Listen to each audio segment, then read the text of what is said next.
Complications of liver abscess আলোচনা করার আগে আমি একটু ইলাস্ট্রেট করে দেখাই। এটা হচ্ছে left lung with left pleura, right lung with right pleura, left lung with left pleura. এইখানে একটা কার্ডিয়াক নচ থাকবে, এখানে হার্ট ঢুকে থাকবে, আর এই হচ্ছে আমাদের লিভার, এটা হচ্ছে ডায়াফ্রাম দিয়ে সেপারেটেড। এখন আমি একটু বলতে চাই যে এখানে বিভিন্ন জায়গায় রাপচার হয়ে অ্যাবসেসটা কীভাবে স্প্রেড করতে পারে, কমপ্লিকেশন কীভাবে করতে পারে। রাইট লেফট এভাবে যদি ভাগ করে দেয়, এখানে একটা রাইট সাইডের অ্যাবসেস আমাদের প্লুরাকে ইনভলভ করতে পারে, লাংসকে ইনভলভ করতে পারে, অথবা যে কোনো কেসে আর কি। এখানে আমি অবশ্য রাইট সাইডের দেখাচ্ছি। এটা হচ্ছে এক্সটার্নালি রাপচার করে স্কিনের নিচে চলে আসতে পারে, অ্যাবডোমিনাল ওয়ালের স্কিনের নিচে এসে অ্যামিবিয়াসিস কিউটিস করতে পারে।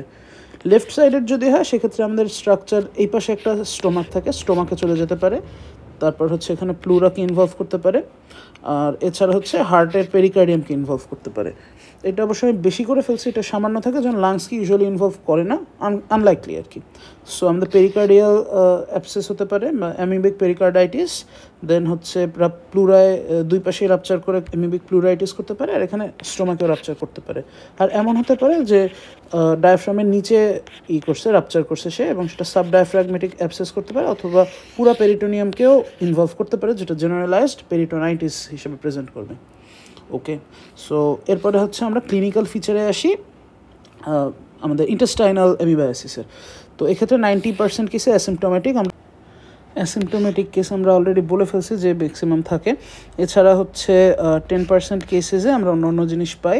ইন্টেস্টাইনাল যে সিমটমগুলি, অ্যামিবিক ডিসেন্ট্রি পেতে পারি, দেন হচ্ছে অ্যাপেন্ডিসাইটিস পেতে পারি, অ্যামিবোমা পেতে পারি, ফালমিনেন্ট কোলাইটিস পেতে পারি, এগুলি আর কি মেনলি পাই। এছাড়া আমরা আর কি পেয়েছিলাম টক্সিক মেগাকোলন আর ইন্টারসেপশন। যাই হোক, সেদিকে আর না যাই। অ্যামিবিক ডিসেন্ট্রিতে আমরা হচ্ছে পাবো আপ টু 10 টাইমস, মানে লেস দ্যান ইকুয়াল 10 টাইমস আমাদের হচ্ছে পার ডে লুজ মোশন হবে, to be exact 6 to 10 times. এটা একটা ইন্টারেস্টিং ফিচার, কারণ ব্যাসিলারি ডিসেন্ট্রিতে গ্রেটার দ্যান 10 টাইমস হয়, এবং ফালমিনেন্ট কোলাইটিস যেটা, এখানে greater than 20 times per day হয়। এছাড়া হচ্ছে স্টুলটা হবে ডার্ক রেড কালারের উইথ মিউকাস এবং কপিয়াস অ্যামাউন্ট। এক্ষেত্রে পাস সেল পাওয়া যাবে, বাট এটার সঙ্গে মোর ইম্পর্ট্যান্ট হচ্ছে এর সঙ্গে ইওসিনোফিলিক কিছু ক্রিস্টাল পাওয়া যাবে, যেটাকে বলে হচ্ছে চারকোলেইডেন ক্রিস্টাল। এছাড়া হচ্ছে পেইনের ফিচার হলো কলিকি পেইন, এটা সব ইন্টেস্টাইনাল পেইনের ক্ষেত্রেই সেম, এবং ফিভার ওয়েট লসও থাকবে। এছাড়া হচ্ছে অ্যাপেন্ডিসাইটিসের লোয়ার রাইট কোয়াড্রেন্টে পেইন থাকবে, অ্যাকিউট পেইন থাকবে। অ্যামিবোমায় হচ্ছে একটা পালপেবল ম্যাস থাকবে অ্যাবডোমেনে। আর ফালমিনেন্ট কোলাইটিসে গ্রেটার দ্যান 20 টাইমস বাউল মোশন থাকবে, ইন্টেন্স কলিকি পেইন থাকবে। এছাড়া হচ্ছে হাইপোটেনশনের ফিচার দেখা দেবে, যেহেতু প্রচুর পরিমাণে আমাদের ফ্লুইড লস হচ্ছে। এছাড়া রেকটাল টেনিসমাসও থাকতে পারে। এরপর আমরা ল্যাব ডায়াগনোসিস আসি। ল্যাব ডায়াগনোসিসে আমরা আসার আগে একটু বেসিক যে পয়েন্টগুলি বা হেডলাইনগুলি আমি একটু শর্টে আলোচনা করতে চাই। নাম্বার 1 হচ্ছে আমরা স্পেসিমেন দেখব বা স্যাম্পল। স্পেসিমেন দেখার পর হচ্ছে আমরা স্টুলটাকে, মানে স্টুলই ইউজুয়ালি থাকে, এটা নেকেড আই এক্সামিনেশন করি, ম্যাক্রোস্কোপি বলে সেটাকে, সাথে হচ্ছে মাইক্রোস্কোপি নিচে মাইক্রোস্কোপি করি। দেন হচ্ছে আমরা একটা হিস্টোপ্যাথোলজিক্যাল স্পেসিমেন নিতে পারি, সেটাকে এক্সামিন করে থাকি আমরা। এছাড়া আমরা হচ্ছে কালচার করতে পারি, পলিজেনিক এবং অ্যাজেনিক কালচার মিডিয়ায়। এছাড়া হচ্ছে আমরা সেরোলজি করে থাকি, এলিসা, দেন হচ্ছে IFA, IHA, এগুলি। দেন আমরা মলিকুলার ডায়াগনোসিস করি, এগুলি মেইন। এছাড়া ইমেজিং টেস্ট আছে, জাইমোজেন অ্যানালাইসিস আছে, এগুলো পরে আমরা ডিটেলস পড়ার সময় দেখবো, বাট এই 6টা হচ্ছে মেইন। আচ্ছা, ফার্স্টলি আমরা হচ্ছে স্যাম্পল কি কালেক্ট করবো আগে বলে ফেলছি বলে, সেটা হচ্ছে স্টুল। ইন্টেস্টাইনাল অ্যামিবিয়াসিসের ক্ষেত্রে স্টুল হচ্ছে স্যাম্পল অফ চয়েস। এছাড়া হচ্ছে কোলোনস্কোপি করে আর কি, কোলনস যে স্কোপটা, সেটার সঙ্গে লেগে আসা রেক্টাল এক্সিউডেট এবং আলসার টিস্যু দিয়ে আমরা ডায়াগনোসিস করে থাকতে পারি, বাট এটা ইউজুয়ালি রুটিনলি করা হয় না। ম্যাক্রোস্কোপিতে আমরা পাই হচ্ছে কালার, দেন হচ্ছে অ্যামাউন্ট এবং স্মেল। কালারটা ডার্ক রেড থাকে, মিউকাস মিক্সড, যেহেতু ডার্ক রেড বোঝা যাচ্ছে ব্লাড থাকতেছে, এবং এটা কন্টেইনারের সঙ্গে লাগানো থাকে না, ফ্রি ফ্রম কন্টেইনার। এটা একটা ইন্টারেস্টিং ডিফারেন্সিয়েটিং পয়েন্ট ইসের সাথে, আমাদের ব্যাকটেরিয়াল ডিসেন্ট্রির সাথে, সেখানে হচ্ছে কন্টেইনার লাগানো থাকে। অ্যামাউন্ট হচ্ছে কপিয়াস থাকে, অনেক প্রচুর পরিমাণে হয়, এবং স্মেলটা ফাউল থাকে। মাইক্রোস্কোপিতে আমরা, আচ্ছা মাইক্রোস্কোপিতে যাওয়ার আগে প্রসিজিওরটা বর্ণনা করি, যেটা হচ্ছে স্যালাইন অ্যান্ড আয়োডিন মাউন্ট, এইটাকে ওয়েট মাউন্টও বলা হয়। এই ক্ষেত্রে আমরা যেটা করি, একটা ক্লিন গ্লাস স্লাইড নেই, এটাকে দুইটা ভাগ করে, একটা পাশে ড্রপ স্যাম্পল নেই, আরেকটা পাশে আরেক ড্রপ স্যাম্পল নেই। দেন হচ্ছে এক পাশে আমরা নর্মাল স্যালাইনের একটা ড্রপ নিই, আরেক পাশে আমরা হচ্ছে এক ড্রপ লুগোলস আয়োডিন নিই। এটা নেওয়ার পর কভার স্লিপ দিয়ে দুইটাকে কভার করা হয়, এবং দেন এটাকে এক্সামিন করা হয় আন্ডার মাইক্রোস্কোপ, এবং এক্সামিনেশনটা দুইবার করা হয়, একবার 10x, একবার 40x। এবার আমরা আসি, তো আমরা কি পাচ্ছি। ফার্স্টলি আমরা স্যালাইন মাউন্ট, যেটা হচ্ছে আমরা এই নর্মাল স্যালাইন দিয়ে দেখলাম, সেখানে আমরা সিস্টো পাবো, ট্রোফোজয়েডও পাবো। ট্রোফোজয়েড ডিটেকশনটা হচ্ছে গোল্ড স্ট্যান্ডার্ড, কারণ এখানে আরবিসি থাকে, দেন হচ্ছে এখানে মোটিলিটি দেখা যায়, এটা খুব ভালো একটা স্টেজ। সো হেমাটোফেগাস ট্রোফোজয়েড পাওয়া যায় ইন ফ্রেশলি পাস্ট স্টুল, এখানে মোটাইল থাকে, সিউডোপোডিয়া দেখা যায়, ইনজেস্টেড আরবিসি দেখা যায়, এটা হচ্ছে নন প্যাথোজেনিক যে ইন্টেস্টাইনাল স্ট্রেন সেটার সঙ্গে ডিফারেন্সিয়েটিং পয়েন্ট, পার্টিকুলারলি ডিসপার। এছাড়া সিঙ্গল নিউক্লিয়াসও দেখা যেতে পারে, কারণ ট্রোফোজয়েড একটা নিউক্লিয়াসই থাকে। সিস্টে হচ্ছে আমরা ইম্যাচিউর ফর্মের সিস্ট পাবো, এবং এখানে রিফ্র্যাক্টার ক্রোমাটিড বারও পেতে পারি। আয়োডিন মাউন্টটা হচ্ছে এখানে আমরা মেনলি গ্লাইকোজেন যে ম্যাসটা ওইটা আমরা ডিটেক্ট করতে পারি, যে গ্লাইকোজেন ম্যাস হচ্ছে একটা গোল্ডেন ব্রাউন স্টেন দিবে, আর ক্রোমাটাইড বার এগুলি হচ্ছে আনস্টেন থেকে যায়, আনলাইক স্যালাইন মাউন্ট, যেটা আর কি আমরা দেখেছিলাম ক্রোমাটাইড বার রিফ্র্যাক্টাইল অবস্থায় স্টেন নিয়েছিল। আর হচ্ছে ক্যারিওজোম এখানে ডিটেক্ট করেছে, এটা একটা পয়েন্ট। আর এই যে ক্রোমাটাইড বারগুলি আয়োডিন মাউন্টে আনস্টেন, এটা হচ্ছে এন্টামি বা কোলার সঙ্গে ডিফারেন্সিয়েটিং পয়েন্ট। আচ্ছা, এছাড়া আদার স্টেন আমরা আয়রন হেমাটোক্সিলিন স্টেন ইউজ করতে পারি, এক্ষেত্রে নিউক্লিয়াসটা ডার্ক ব্লু অথবা ব্ল্যাক স্টেন নেয়, এটাই হচ্ছে মেইন ফিচার, যে নিউক্লিয়ার ক্রোমাটিন, ক্রোমাটাইড বডি এগুলো হচ্ছে ডার্ক ব্লু স্টেন নেবে, আর গ্লাইকোজেন ম্যাসটা হচ্ছে আনস্টেন থাকবে। সো একমাত্র মানে স্টেন পাওয়া যাচ্ছে ইসের গ্লাইকোজেন ম্যাসে, সেটা হচ্ছে ইসের স্যালাইন মাউন্টে। আর এছাড়া হচ্ছে ট্রাইকোম স্টেন আমরা ইউজ করে থাকতে পারি, যদিও রুটিনলি করা হয় না। হিস্টোলজিতে হচ্ছে আমরা এই সিগময়েডোস্কোপি গাইডেড বায়োপসি করতে পারি, এবং সেই বায়োপসি স্পেসিমেন্টটাকে আমরা হেমাটোক্সিলিন ইউসেলিন স্টেইন অথবা পিরিয়ডিক অ্যাসিড স্টেইন দিয়ে করতে পারি, অথবা আইডিয়ালি যেটা পারক্সাইড স্টেইন করি উইথ অ্যান্টিহিস্টোলাইটিক ইমিউনোগ্লোবুলিন মানে অ্যান্টিবডি। এটা হচ্ছে আমাদের হিস্টোলজি নিয়ে। এছাড়া কালচার আমরা কি করে থাকি, দুই টাইপের, পলিজেনিক আর হচ্ছে অ্যাজেনিক। পলিজেনিক হচ্ছে বিভিন্ন টাইপের ব্যাকটেরিয়া মিক্স থাকে কালচার মিডিয়ায়, আর অ্যাজেনিক হচ্ছে কোনো ফরেন ব্যাকটেরিয়ার মিক্সচার এখানে থাকে না।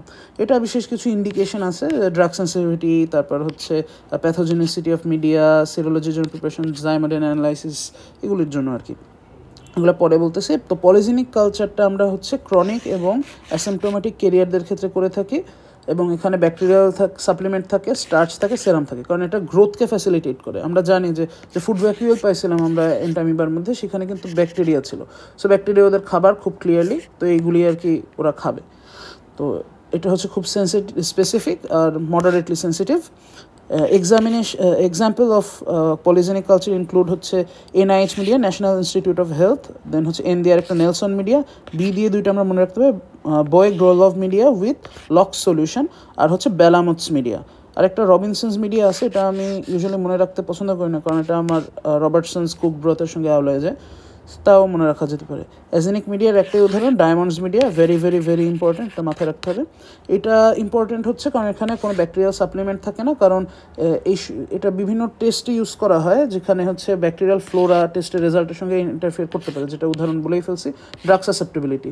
এক্ষেত্রে ব্যাকটেরিয়াও কিছু কিছু ড্রাগের রেজিস্ট্যান্স শো করে বা সাসেপ্টেবিলিটি শো করে, উল্টাপাল্টা রেজাল্ট আসতে পারে। জাইমোডেন প্যাটার্ন, জাইমোডেন মানে হচ্ছে এনজাইম যেগুলো রিলিজ করে এন্টামিবা, সেগুলি আর কি ডিটেকশনের ক্ষেত্রে দেখা যায়, কারণ ব্যাকটেরিয়াও তো এনজাইম রিলিজ করে, তো সেগুলি আর কি উল্টাপাল্টা ডিটেকশন আসতে পারে। সেরোলজির জন্য প্রিপারেশনে গ্যাঞ্জাম করতে পারে। আর মিডিয়া প্যাথোজেনিসিটির জন্য যখন স্টাডি করা হয়, প্যাথোজেনিসিটি পজিটিভ আসতে পারে এই প্যাথোজেনিক ব্যাকটেরিয়ার জন্য। আচ্ছা, এরপরে হচ্ছে সেরোলজি। সেরোলজিতে হচ্ছে আমরা অ্যামিবিক ইমিউনোগ্লোবুলিন হচ্ছে এলিসা সহ IFA IHA ডিটেক্ট করে থাকি, আর অ্যামিবিক অ্যান্টিজেন শুধু এলিসা দিয়ে ডিটেক্ট করে থাকি। আর কর্পোর অ্যান্টিজেন যেটা স্টুল অ্যান্টিজেন, এটা এলিসা এবং ICT ইমিউনোক্রোমাটিক গ্রাফিক টেস্ট দিয়ে ডিটেক্ট করে থাকি। এইখানে একটু আমি যদি অ্যাড করি, এলিসা দিয়ে আমরা হচ্ছে 170 কিলো ডালটনের লেকটিন অ্যান্টিজেন ডিটেক্ট করি এন্টামিবা হিস্টোলাইটিকার, যেটা হচ্ছে শুধু হিস্টোলাইটিকার জন্য পজিটিভ, ডিসপার ফিসপার এগুলোর জন্য নেগেটিভ। আর ICT দিয়ে আমরা হচ্ছে 29 কিলো ডালটনের একটা অ্যান্টিজেন ডিটেক্ট করি, সারফেস অ্যান্টিজেন, এটা হচ্ছে স্পেসিফিক ফর এন্টামিবা হিস্টোলাইটিকা। এছাড়া আরেকটা আমাদের প্যাথোজেন আছে ইন্টেস্টাইনাল জার্ডিয়াল ল্যাম্বলিয়া, সেটার হচ্ছে আবার α1 জার্ডিয়াল অ্যান্টিজেন ডিটেকশনে ওটা ব্যবহার করা হয়, এটা বিভিন্ন ইউজ আছে, আবার ফাঙ্গাস ডিটেকশনেও ইউজ করা হয়। আচ্ছা, এনিওয়েজ, এরপর আমরা জাইমোডেন প্যাটার্ন দেখে থাকি। জাইমোডেন অ্যানালাইসিসে আমরা ম্যালেট ডিহাইড্রোজেনেজ এবং হেক্সোকাইনেজ দেখে থাকি। মলিকিউলার ডায়াগনোসিস আমি অনেক কিছু লিখছি, এত দরকার নেই, শর্ট কথা PCR। ইমেজিংয়ে কোলোনোস্কোপি করে থাকে, এটা আমরা দেখছি বিভিন্ন সময় যে আমরা সিগময়েডোস্কোপি দেন হচ্ছে কলোনোস্কোপি করছি এখানে, সো এটা ইনক্লুড করা হলো এখানে। এছাড়া হচ্ছে যেটা আগে আমি বলছিলাম সম্ভবত যে চারকোল লেডেন ক্রিস্টাল স্টুলে দেখা যায় আর লিউকোসাইটোসিস দেখা যায় ব্লাডে, কারণ ইউসিনোফিল ডাব্লিউবিসি দুইটাই আর কি বেড়ে যায়। আচ্ছা, সো ডায়াগনোসিস নিয়ে এইটুকুই। এরপর হচ্ছে আমাদের লিভার অ্যাবসেসের ডায়াগনোসিস। এক্ষেত্রে স্যাম্পেলে আমরা নিচ্ছি পাস, যে এনচোভিসস পাস। মাইক্রোস্কোপিতে আমরা ট্রোফোজয়েড দেখতে পাচ্ছি। সেরোলজিতে আমরা হচ্ছে অ্যান্টিজেন অ্যান্টিবডি এগুলো ডিটেক্ট করি। লেকটিন অ্যান্টিজেনও এখানে ডিটেকশনের জন্য ইউজ করা হয়। ইমিউনোগ্লোবুলিন বেশি ইউজফুল বলা হয় ডায়াগনোসিসের জন্য। এক্ষেত্রে এলিসা, আইএচএ, আইএফএ এগুলো ইউজ করা হয় অ্যাজ ইউজুয়াল। মলিকুলার ডায়াগনোসিসে পিসিআর করা হয় 100% সেন্সিটিভ। আর এক্ষেত্রে হচ্ছে আমরা হিসাবে টার্গেট হিসাবে ইউজ করি 18S RRNA, এটা মাথায় রাখা যেতে পারে। ইমেজিং কিছু ইউজ করা হয়, এটা লিভারের আলট্রাসোনোগ্রাম দেন হচ্ছে সিটি স্ক্যান, এমআরআই এগুলো দিয়ে আর কি আমরা ডিটেকশন করে থাকতে পারি। আচ্ছা, তো মোটামুটি আমাদের ডায়াগনোসিস এইটুকুই। এছাড়া আমরা ইম্পর্টেন্ট কিছু রিটেনের কোয়েশ্চেন নিয়ে একটু আলাপ করি। Difference between amoebic and bacillary dysentery. আমরা অলরেডি এটা নিয়ে বেশ কিছু ধারণা পেয়ে গেছি এগুলো ইন্ডিভিজুয়াল আলোচনার সময়। তো ফার্স্টলি আমরা প্যাথোলজি, মেনলি আলসার নিয়ে কিছু কথা বলবো। স্টুলের যে নেকেড আই এক্সামিনেশনে কী কী পাচ্ছি, স্টুলের মাইক্রোস্কোপিক এক্সামিনেশনে কী কী পাচ্ছি, এগুলি আমাদের মেইন ফিচার।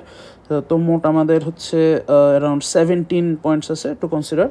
ফার্স্টলি প্যাথোলজি নিয়ে আমাদের আলসারটা যেটা ছিল, অ্যামেবিক আলসারটা ফ্লাস্ক শেপ ছিল এবং এটা ডিপ ছিল, যেটা ব্যাসিলারিটা শ্যালো হবে। মার্জিনটা আমরা ইরেগুলার র্যাগড মার্জিন পেয়েছিলাম, আর এক্ষেত্রে ইউনিফর্ম মার্জিন পাবো ব্যাকটেরিয়া। মিউকোজায় ইনফ্ল্যামেশন ছিল না এখানে, বাট ব্যাকটেরিয়ালের ক্ষেত্রে ইনফ্ল্যামেশন থাকবে। এটা খুব ইম্পর্টেন্ট। নেক্রোসিস হচ্ছে পিকনোসিসের মাধ্যমে, বা এখন হচ্ছে ক্যারিওলাইটিক হবে। এটা ইম্পর্টেন্ট বিকজ যখন আমরা সেল ডিটেকশন দেখবো মাইক্রোস্কোপিতে, পিকনোটিক বডি পাওয়া যাবে অ্যামিবিক ডিসেন্ট্রির ক্ষেত্রে, বাট ব্যাসিলারি ডিসেন্ট্রির ক্ষেত্রে আমরা স্টুল মাইক্রোস্কোপিতে পাবো হচ্ছে ঘোস্ট সেল, কারণ এখানে নাই, নিউক্লিয়াস নাই, মনে হবে যেন নিউক্লিয়াস ছাড়া সেল ভেসে বেড়াইতেছে। সেল রেসপন্স এখানে আমরা যেহেতু অ্যামিবিক ডিসেন্ট্রিতে আসবে, ফিলের চেয়ে ইউসিনোফিল বেশি আসবে, সো এখানে মনোনিউক্লিয়ার রেসপন্স। আর ব্যাসিলারি ডিসেন্ট্রিতে পলিমরফোনিউক্লিয়ার রেসপন্স, কারণ এখানে নিউট্রোফিল মেনলি আসতেছে। আচ্ছা, স্টুল ম্যাক্রোস্কোপিতে আমরা পাবো হচ্ছে স্টুল মোশন কতটা, এটা 6 to 10 টাইমস পার ডে আমরা আগেই দেখছিলাম, আর লেস দ্যান 10 টাইমস আছে সোজা কথা, এটা গ্রেটার দ্যান 10 টাইমস হবে। অ্যামাউন্ট হচ্ছে কোপিয়াস পাইছিলাম, dark red colour, foul smelling, এবং free from container, not adherent to container আর কি। বাট এখানে সবগুলো উল্টা, স্মল অ্যামাউন্টে পাওয়া যাবে bright red colour, not dark red, foul smell থাকবে না, আর কন্টেনারের সঙ্গে এটা অ্যাডহেশন থাকবে। মাইক্রোস্কোপিতে আমরা হচ্ছে ডাব্লিউবিসি বিভিন্ন টাইপের এবং আরবিসি পেয়ে থাকি, দুইটাকেই সেই, কিন্তু এখানে একটু সেই স্ট্রাকচারাল বা টাইপের ডিফারেন্স আছে। আরবিসি হচ্ছে ক্লাম্প আকার থাকে এরকম জমাট বেঁধে বেঁধে, কিন্তু সে হচ্ছে রুলে থাকবে বা আলাদা আলাদা থাকবে ব্যাসিলারির ক্ষেত্রে, সো এটা একটা ইম্পর্টেন্ট ফিচার। ক্লাম্পস অফ আরবিসি দেখা যাবে। আর পাস সেল হচ্ছে এখানে কম থাকবে এবং ম্যাক্রোফেজও কম থাকবে, কারণ এটা হচ্ছে নট পলিমরফোনিউক্লিয়ার রেসপন্স, এটা মনো নিউক্লিয়ার ইসের ক্ষেত্রে, অ্যামিবিক ডিসেন্ট্রির ক্ষেত্রে। ইউসিনোফিল আবার বেশি থাকবে, যেহেতু এটা একটা প্যারাসাইটিক ইনফেকশন, আর ইউসিনোফিল যেহেতু বেশি থাকবে, চারকোল লেডেন ক্রিস্টালও এখানে বেশি থাকবে বা প্রেজেন্ট থাকবে আর কি। এখানে একদম কমপ্লিটলি অপোজিট, যেহেতু ব্যাসিলারি ডিসেন্ট্রিতে এটা একটা ব্যাকটেরিয়াল ইনফেকশন, সেক্ষেত্রে হচ্ছে পাস সেল থাকবে, নিউট্রোফিল বেশি থাকবে, ম্যাক্রোফেজ বেশি থাকবে, এবং ইউসিনোফিল এবং চারকোল লেডেন ক্রিস্টাল অ্যাবসেন্ট থাকবে। সেলের মধ্যে আমরা পাবো হচ্ছে পিকনোটিক বডি এবং ঘোস্ট সেল ইসের ক্ষেত্রে, ব্যাকটেরিয়ার ক্ষেত্রে। অর্গানিজম তো বোঝা যাচ্ছে, একটা শিগেলা আর একটা এন্টামিবা হিস্টোলাইটিকা। আচ্ছা, এরপর হচ্ছে এন্টামিবা হিস্টোলাইটিকা এবং কোলার মধ্যে ডিফারেন্স একটু রিলেটিভলি লেস ইম্পর্টেন্ট, একটু বলে যাওয়াই যায় তো ডিফারেন্সটা। তো বিভিন্ন মরফোলজিক্যাল ডিফারেন্সটা বিভিন্ন স্টেজে যদি আমি একটু বলি, সাইজটা প্রত্যেকটা ক্ষেত্রে এভাবে আমরা মনে রাখতে পারি। হিস্টোলাইটিকায় হচ্ছে 20-15 সিস্টে, এখন এটা হচ্ছে 15 to 20, এখানে হচ্ছে 10 to 20, এটা হচ্ছে 12 to 15, এটা আর কি কাছাকাছি বলতে পারলেই তো হলো। ইকোলাই ক্ষেত্রে যেটা এন্টামিবা কোলাই, এটা 25, 20, 15 এভাবে মনে রাখতে পারি, তো এটা কাছাকাছি অ্যাটলিস্ট আমরা মনে রাখতে পারবো। এটা হিস্টোলাইটিকার ক্ষেত্রে মোটিলিটি আমরা পড়ছিলাম যে ইউনিডাইরেকশনাল পারপসফুল, আর এক্ষেত্রে হচ্ছে এনি ডাইরেকশনাল মানে মাল্টি ডাইরেকশনাল এবং নন পারপাসফুল মুভমেন্ট, এবং স্লো হয়ে থাকে, এটা অ্যাক্টিভ। সাইটোপ্লাজম হচ্ছে ক্লিয়ারলি ডিফারেন্সিয়েটেড একটো এবং এন্ডোতে, এখানে সেটা দেখা যায় না। এছাড়া হচ্ছে ফুড ভ্যাকিউলের মধ্যে ইনক্লুশনটা আরবিসির ক্ষেত্রে স্পেশাল, এটা আগেই আমরা বলছিলাম। ইসের হিস্টোলাইটিকার, বাট অন্য অন্য ক্ষেত্রে দেখা যায় না, ইকোলাইতেও দেখা যায় না। নিউক্লিয়াসটা হচ্ছে এটা সেন্ট্রালি পজিশনড এবং এখানে হচ্ছে থিন ওয়ার্ল্ড থাকবে, নিউক্লিয়ার মেমব্রেন থাকবে এবং থিন যেটা ফাইন গ্র্যানিউল থাকবে। বাট একদম কমপ্লিটলি অপোজিট, ইকোলার ক্ষেত্রে একটা এসেন্ট্রিক নিউক্লিয়াস এবং একটা থিক ওয়ার্ল্ড থাকবে এবং গ্র্যানিউলগুলো কোর্স খুব। আচ্ছা, তো গেল। এরপর প্রি সিস্টের সাইজ হচ্ছে আমরা বলে ফেলছি, সিস্টের হচ্ছে সাইজও বলে ফেলছি। নিউক্লিয়াসটা 1 to 4 থাকে, টেট্রানিউক্লিয়েটেড পর্যন্ত থাকে, বাট এটা হচ্ছে অক্টানিউক্লিয়েটেডও থাকে, আপ টু 8 থাকতে পারে। ক্রোমাটিড বডি এটা হচ্ছে একটু লার্জ থাকে এবং রাউন্ডেড এন্ড থাকে, আর এটা হচ্ছে থিন থাকে এবং থিন থাকার কারণে এন্ডটা এরকম থ্রেড লাইক হয়ে থাকে। তো মোটামুটি আমাদের এইটুকুই জানার বিষয়। And that concludes hour discussion on Entamoeba histolytica.